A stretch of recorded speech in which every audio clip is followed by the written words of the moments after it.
Hello बच्चों, कैसे हो। मैं अविनाश, आपका केमिस्ट्री टीचर। तो बच्चों आज हम स्टार्ट करते हैं जो हमारा चैप्टर रनिंग में है 11th class chemistry, first chapter some basic concept of chemistry. तो लास्ट वीडियो में हम अभी हमारा जो टॉपिक चल रहा है वो चल रहा है लॉ ऑफ केमिकल कॉम्बिनेशन। तो उसमें बच्चों हमने अभी तक दो लॉ कर लिए हैं। पहला लॉ हमने किया था law of conservation of mass, और दूसरा किया था law of definite proportion by mass. ठीक है। तो अब तीसरा लॉ जो हम कर रहे हैं बच्चों वो है हमारा लॉ ऑफ मल्टीपल प्रोपोर्शन, जो कि किसने दिया था? जॉन डाल्टन ने दिया था बच्चों। लॉ ऑफ मल्टीपल प्रोपोर्शन जो कि जॉन डाल्टन ने दिया था। तो ये लॉ कहता क्या है, इसको समझो कि if two elements combined to form more than two compounds, या टू भी हो सकते हैं या मोर देन टू भी हो सकते हैं। Clear? If two elements combined to form more than two compounds, if the mass of one is kept constant, जो दो कंपाउंड्स या दो से ज्यादा कंपाउंड बन रहे हैं उनमें से अगर हम किसी एक का मास क्या रख लें, कांस्टेंट रख लें बच्चों, then second element where a whole number ratio to each other. अब देखो इसलिए लॉ का मतलब क्या था, जो लॉ ऑफ मल्टीपल प्रोपोर्शन है जो कि जॉन डाल्टन ने दिया था, इसका मतलब क्या है ओवरऑल मैं आपको मतलब बता दूं बच्चों। इसका मतलब है कि कोई भी एलिमेंट जब कंबाइंड हो रहे हैं और वो दो या दो से ज्यादा कंपाउंड्स को फॉर्म कर रहे हैं, तो उन दो कंपाउंड में से या दो से ज्यादा कंपाउंड में से अगर हम एक एलिमेंट का मास कांस्टेंट कर दें, एक एलिमेंट का मास कांस्टेंट कर दें, तो बाकी के जो एलिमेंट्स होगा वो होल नंबर रेशियो होगा एक दूसरे से। क्लियर बच्चों? यही है लॉ ऑफ मल्टीपल प्रोपोर्शन। अब देखो एग्जांपल समझो इसका। एग्जांपल क्या कहता है, जैसे एक तो कार्बन ऑक्सीजन मिलके क्या बना सकते हैं, कार्बन मोनोऑक्साइड बना सकते हैं, दूसरा CO2 बना सकते हैं। ये दो कंपाउंड फॉर्म हो गए, यानी कार्बन और ऑक्सीजन, ये दो एलिमेंट्स आपस में कंबाइंड होके दो कंपाउंड फॉर्म कर रहे हैं, CO और CO2। अब देखो यहाँ पे एक का मास हमें क्या रखना है, कांस्टेंट करना है। तो सपोज करो हमने कार्बन का हमने कांस्टेंट कर दिया, तो देखो यहाँ पे रेशियो क्या होगा, 1:1 होगा, और यहाँ पे क्या हो गया 1:2 हो जाएगा। तो देखो कार्बन का तो कितना रहा, 1 ही रहा, लेकिन ऑक्सीजन का कितना हो गया, 2। ऑक्सीजन का कितना हो जाएगा 1:2। तो इसका तो कांस्टेंट ही है ना, इसका भी 1 है, यहाँ भी 1 है, दोनों जगह 1 है, लेकिन यहाँ 1 है और यहाँ 2 है, तो होल नंबर रेशियो हो गया ना एक दूसरे से। तो यही तो है लॉ ऑफ मल्टीपल प्रोपोर्शन। एक और एग्जांपल देता हूं मैं, बहुत प्यारा एग्जांपल, उससे बच्चों आपको बहुत अच्छे से क्लियर होगा। ठीक है, वन मोर एग्जांपल। अब देखो नाइट्रोजन और ऑक्सीजन जो एलिमेंट्स होते हैं वो कंबाइंड होकर 5 तरह के ऑक्साइड बनाते हैं। नाइट्रोजन ऑक्सीजन कंबाइंड होकर 5 तरह के ऑक्साइड बनाते हैं। तो वो कौन कौन से 5 तरह के ऑक्साइड होते हैं? देखो पहला हो सकता है यहाँ पे N2O। क्लियर बच्चों? दूसरा हो सकता है यहाँ पे NO। ठीक है, तीसरा हो सकता है यहाँ पे N2O3। चौथा हो सकता है बच्चों यहाँ पे NO2, और पांचवा हो सकता है बच्चों यहाँ पे N2O5। ये देखो ये 5 तरह के ऑक्साइड बना दिए दो एलिमेंट्स ने मिलकर, नाइट्रोजन और ऑक्सीजन। तो देखो हम यहाँ पे क्या करेंगे, सबसे पहले यहाँ पे लिखो वेट ऑफ नाइट्रोजन। क्लियर? यहाँ पे लिख लो आप वेट ऑफ ऑक्सीजन। क्लियर बच्चों? वेट ऑफ ऑक्सीजन यहीं पे लिख देता हूं मैं, वेट ऑफ ऑक्सीजन। ये देखो, अब देखो यहाँ पे पहले नाइट्रोजन का, इस नाइट्रोजन का वेट देखो कितना है, एक का 14 होता है, दो नाइट्रोजन है तो कितना हो गया बच्चों 28। तो यहाँ पे लिखेंगे 28, यहाँ पे कितना आएगा 14, यहाँ कितना हो जाएगा 28, यहाँ भी कितना होगा 14, यहाँ कितना होगा 28। उसी तरह ऑक्सीजन का वेट देखो, यहाँ पे ऑक्सीजन एक है तो कितना आएगा 16 आएगा, यहाँ पे भी एक है तो यहाँ भी कितना आएगा 16 आएगा, यहाँ कितना है 3 हो गए तो कितना हो जाएगा बच्चों 48, यहाँ भी कितना है 2 तो कितना हो जाएगा 32, यहाँ कितना है 5 तो कितना हो जाएगा 80। अब देखो डेफिनेशन क्या कहती है कि if two elements combine to form more than two compounds, if the mass of one is kept constant, एक का मास हमें क्या रखना होता है, कांस्टेंट रखना होता है। तो देखो यहाँ पे हम नाइट्रोजन का मास कांस्टेंट कर देते हैं, तो कांस्टेंट करने के लिए सबसे स्मॉलेस्ट देखो क्या है 14, तो सबका हम 14 कर देते हैं। तो देखो 14 करेंगे तो यहाँ पे 2 से कर दो इसको, ये 14 तो यहाँ भी करना पड़ेगा, यहाँ कितना हो गया 8, ये 14 है तो हम इसको नहीं चढ़ेंगे, यहाँ भी कितना हो जाएगा 14, तो यहाँ कितना हो जाएगा 24, यहाँ भी 14 है इसको भी नहीं करेंगे, यहाँ भी कितना, तो यहाँ भी कितना करना है 14, तो यहाँ कितना हो जाएगा 40। अब देखो इसका मास हमने क्या कर दिया, कांस्टेंट कर दिया, यानी 14 14 14 14 14 कांस्टेंट कर दिया। तो देखो इसका रेशियो हमें निकालना है। अब देखो इसी वो ये तो क्या कह रहा है, constant. If the mass of one kept is constant then second element where a whole number ratio to each other, आपस में वो एक दूसरे से क्या होंगे, होल नंबर रेशियो होंगे। तो देखो यहाँ पे करके देख लो, ये कितना आ रहा है 8, तो देखो यहाँ पे रेशियो क्या बन रहा है 8 रेशियो 16 रेशियो 24 रेशियो 32 रेशियो 40। अब इसको सिंपलेस्ट रेशियो बनाना है तो 8 बन जाए 8 2 जा 16 8 3 जा 24 8 4 जा 32 और 8 5 जा 40। ये देखो सिंपलेस्ट रेशियो आ गया। 1 रेशियो 2 रेशियो 3 रेशियो 4 रेशियो 5, यही तो निकल के आ गया। तो देखो where a whole number ratio to each other, यही क्या है, मल्टीपल प्रोपोर्शन। यही तो होता है, एक का मास कांस्टेंट कर दो, दूसरा जो एलिमेंट होगा वो हमेशा होल नंबर रेशियो में होगा एक दूसरे से। 1 रेशियो 2 रेशियो 3 रेशियो 4 रेशियो 5, आगे भी जाएंगे तो रेशियो 6 रेशियो 7 होता चला जाएगा बच्चों। समझ में आया? यही होता है law of multiple proportion. Clear बच्चों? तो एक बार इसकी वीडियो सॉरी स्क्रीनशॉट ले लीजिए।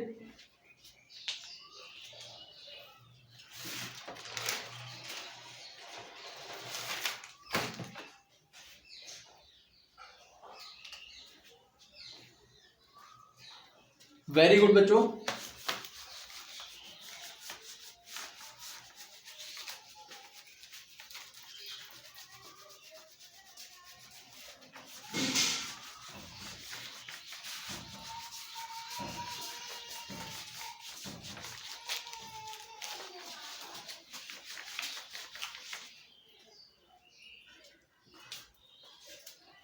अब देखो फोर्थ लॉ की तरफ चलते हैं बच्चों। फोर्थ लॉ क्या कहता है? फोर्थ लॉ है law of reciprocal, law of reciprocal proportion, law of reciprocal proportion. किसने दिया था बच्चों? ये दिया था बच्चों रिचर ने, साइंटिस्ट रिचर था। साइंटिस्ट क्या था? रिचर। साइंटिस्ट क्या था? रिचर। तो देखो बच्चों ये लॉ क्या कहता है, जैसे सपोज दैट आपने 3 एलिमेंट लिए यहाँ पे H, S और O, ये 3 एलिमेंट लिए, तो ये किस तरह से कंबाइंड हो सकते हैं? रेसिप्रोकल प्रोपोर्शन में कंबाइंड होंगे। ये रेसिप्रोकल प्रोपोर्शन का मतलब समझो, बहुत अच्छे से समझा रहा हूं एग्जांपल से, कि ये आपका हाइड्रोजन हो गया, क्लियर बच्चों, ये आपका सल्फर हो गया और ये आपका ऑक्सीजन हो गया। अगर सल्फर हाइड्रोजन से रिएक्ट कर रहा है तो क्या बनाएगा बच्चों? H2S। अगर हाइड्रोजन ऑक्सीजन से रिएक्ट कर रहा है तो क्या बनाएगा? H2O। और S अगर ऑक्सीजन से रिएक्ट कर रहा है तो क्या बनाएगा? SO2। यही तो बन गया बच्चों। क्लियर बच्चों? अब देखो यहां पे होगा क्या कि H2S,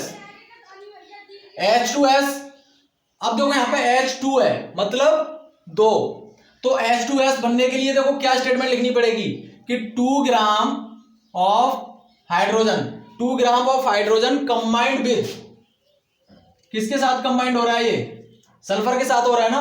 2 gram of hydrogen combined with, sulphur का मास कितना होता है बच्चों?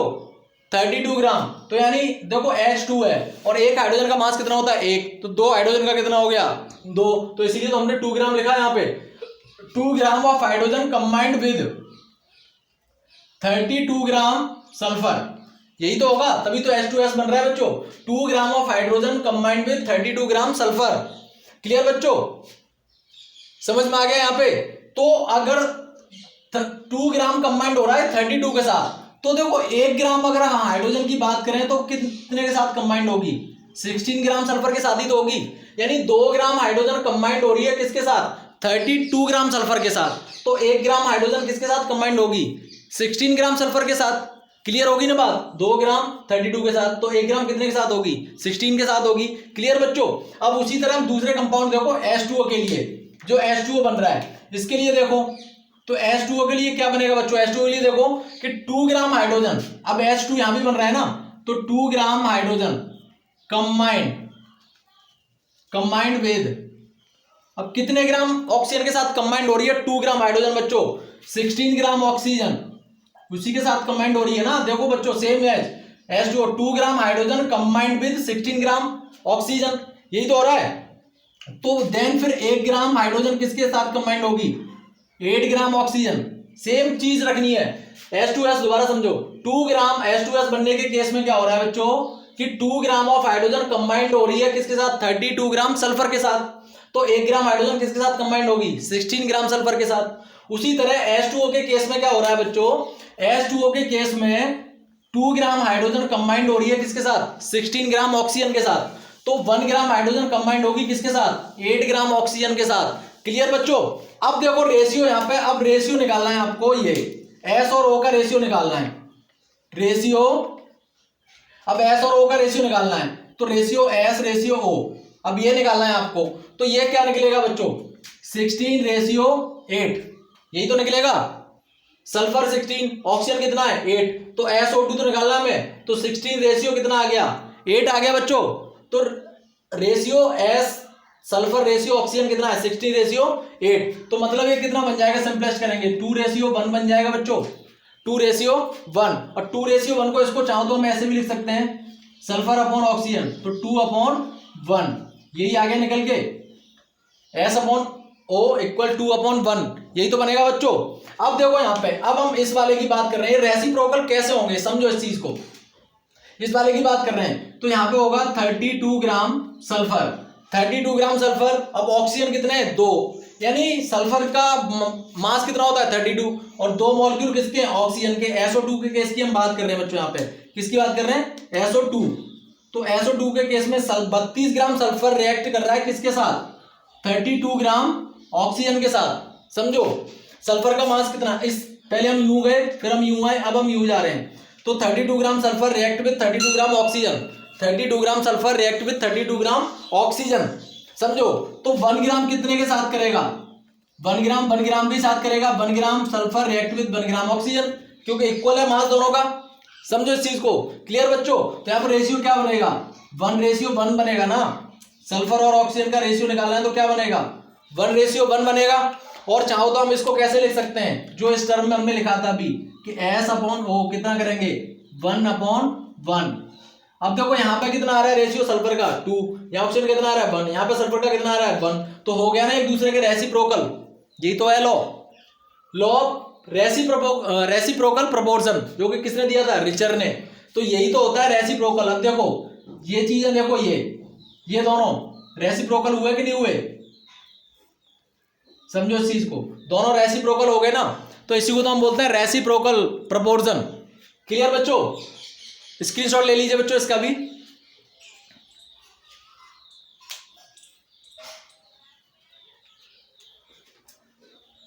Okay, very good.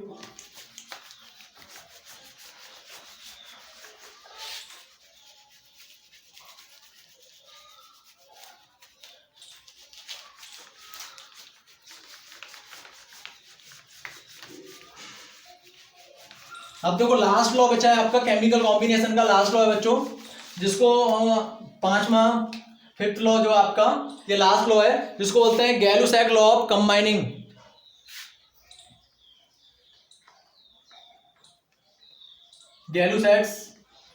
गैलुसैक law of combining volume, Gay Lussac law of combining volume. अब देखो तो नाम से पता चल रहा है किसने दिया था, गैलुसैक ने दिया है, लिखने की जरूरत नहीं है साइंटिस्ट का, क्योंकि नाम से ही है गैलुसैक नहीं लिया था ये दो, इसलिए इसको बोलते हैं Gay Lussac law of combining volume. तो ये लॉ कहता क्या है, इस लॉ का मतलब क्या है, ये लॉ कहता है कि if to gases combine to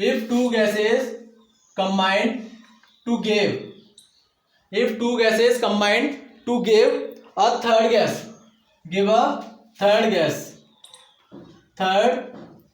if two gases combine to give a third gas, then all the reactants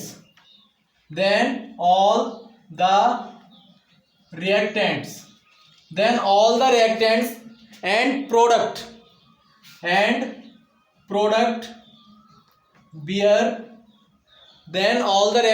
product bear a whole number ratio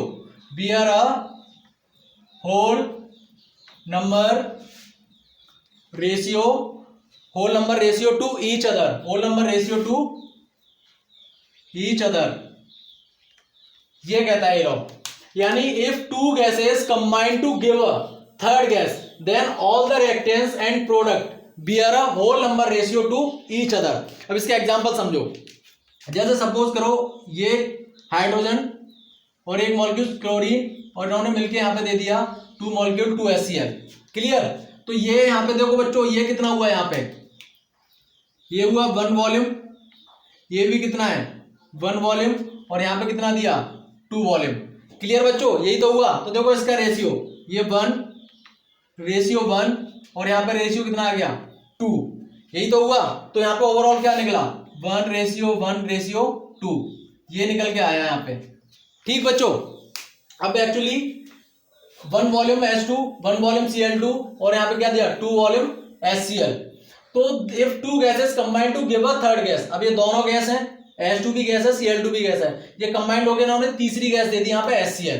तो if 2 gases combine to give a third gas then all the reactants and product bear a whole number ratio to each other. यानी सबके जो ratio होंगे वो whole number होंगे, यानी 1, 1, 2 whole number होंगे, कभी भी 0.5, 1/2, 2/3 ये रेशियो नहीं हो सकता बच्चों। ये हमेशा होल नंबर रेशियो को ही बियर करेंगे। यही कहता है गैलुसैक लॉ ऑफ कंबाइनिंग वॉल्यूम, कि हमेशा वो होल नंबर रेशियो को वेयर करेंगे, कभी भी वो पॉइंट्स में या 1/2, 3/2 इस तरह का रेशियो कभी नहीं आएगा। और ये जो लॉ निकला था, एक्चुअली बच्चों मैं आपको क्लियर कर दूं, ये जो लॉ निकला था ये ड्राइव्ड हुआ था, ये जो लॉ ये हुआ था ड्राइव्ड बर्जीलियस हाइपोथेसिस से, बर्जीलियस हाइपोथेसिस से। ये जो लॉ बना था ये बना था बर्जीलियस हाइपोथेसिस से। बर्जीलियस एक्चुअली क्या हुआ था कि बर्जीलियस ने एक ही लॉ दिया था, इसी का पहले बर्जीलियस ने ही दिया था, गैलुसैक ने बाद में दिया था। बट बर्जीलियस ने क्या करा था, बर्जीलियस ने यह बताया था कि H2 हाफ Cl2 और यहाँ पे HCl बनाया था, ये बनाया था बर्जीलियस ने। यानी तो अब देखो एक्चुअल में क्या होता है कि एटॉमिक फॉर्म में ये कभी एग्जिस्ट कर ही नहीं सकती हाइड्रोजन और ना ही Cl, ये हमेशा मॉलिक्यूल के फॉर्म में ही एग्जिस्ट कर सकती है। तो यहाँ पे क्या लिया, एक मॉलिक्यूल लिया है, यहाँ पे क्या लिया, एक मॉलिक्यूल लिया है पूरा, जबकि यहाँ पे इसने क्या लिया, एटॉमिक कंडीशन रखी है। तो बर्जीलियस ने यही किया था कि एटॉमिक लिया था, एटॉमिक फॉर्म में लिया था हाइड्रोजन को और क्लोरीन को, तभी तो एक HCl निकलेगा। बट एटॉमिक फॉर्म में Cl और हाइड्रोजन कभी एग्जिस्ट नहीं कर सकती। तो इसीलिए बर्जीलियस की ये चीज जो फेल हो गई थी, और इसीलिए हम इसको हाइपोथेसिस बोलते हैं। हाइपोथेसिस का मतलब क्या होता है बच्चों? हाइपोथेसिस का मतलब होता है कि उसने रिटर्न अपनी स्टेटमेंट तो दे दी थी, रिटर्न स्टेटमेंट दे दी थी बर्जीलियस ने, लेकिन वो उसको प्रूव नहीं कर पाया था, इसीलिए तो वो हाइपोथेसिस हो गई। अगर वो प्रूव कर देता तो वो लॉ बन जाता बच्चों। हाइपोथेसिस का मतलब यही होता है कि रिटर्न स्टेटमेंट दे दी थी उसने, लेकिन वो प्रूव नहीं कर पाया था, इसीलिए उसको क्या बोलते हैं, बर्जीलियस हाइपोथेसिस, यानी वो हाइपोथेटिकल हो गया था। लेकिन गैलुसैक ने इसी को क्या किया था, प्रॉपर प्रूव कर दिया था, इसीलिए उसको क्या बोला गया, गैलुसैक लॉ बोला गया, और ये आज तक अप्लाई हो रहा है बच्चों। क्लियर? तो ये आपके 5 लॉ क्लियर हो गए बच्चों। Laws of chemical combination section आपका क्लियर हो गया बच्चों। अब नेक्स्ट वीडियो में हम नया टॉपिक स्टार्ट करेंगे। आई होप आप सबको क्लियर हो गए होंगे लॉ। सो प्लीज़ इस वीडियो को आप लाइक करिए, शेयर करिए, चैनल को सब्सक्राइब करिए, और इस वीडियो को उन बच्चों तक जरूर फॉरवर्ड करिए जो बच्चे कोचिंग एफर्ट नहीं कर सकते। ओके बच्चों, so please be happy, stay tuned, bye bye, thank you.